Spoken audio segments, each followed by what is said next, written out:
MAN Diesel and Turbo manufactures tailor-made process gas screw compressors for customers, a modular system of tried and tested components guaranteeing the utmost reliability.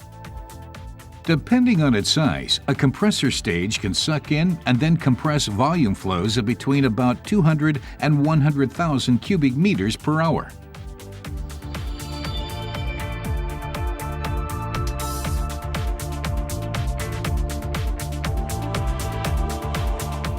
All screw compressors operate according to the basic principle of a positive displacement machine, whose key element is a pair of spiral rotors.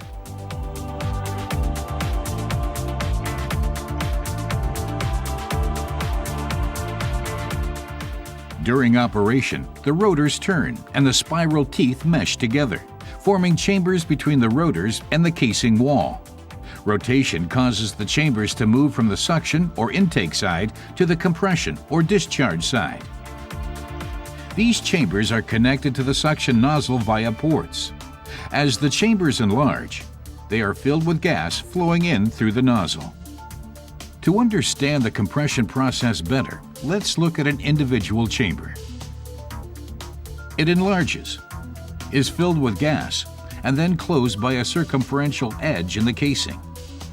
The rotors now transport the gas to the discharge side, where the chamber shrinks and the retained gas is compressed.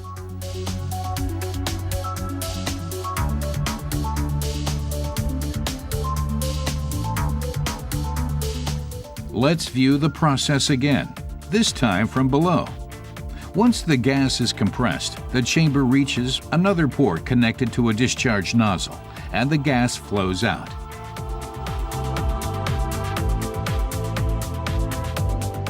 In fact, all the chambers between the two rotors are being filled and emptied continuously.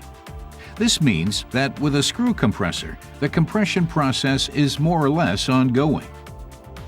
The design of a screw compressor combines the advantages of a positive displacement machine with those of a rotating machine, making this type of compressor suitable for a very wide range of applications and process gases. MAN Diesel and Turbo has been developing and constructing process gas screw compressors at its Oberhausen location since 1952. It is one of the few companies worldwide which sells both oil-free and oil injection compressors for process application.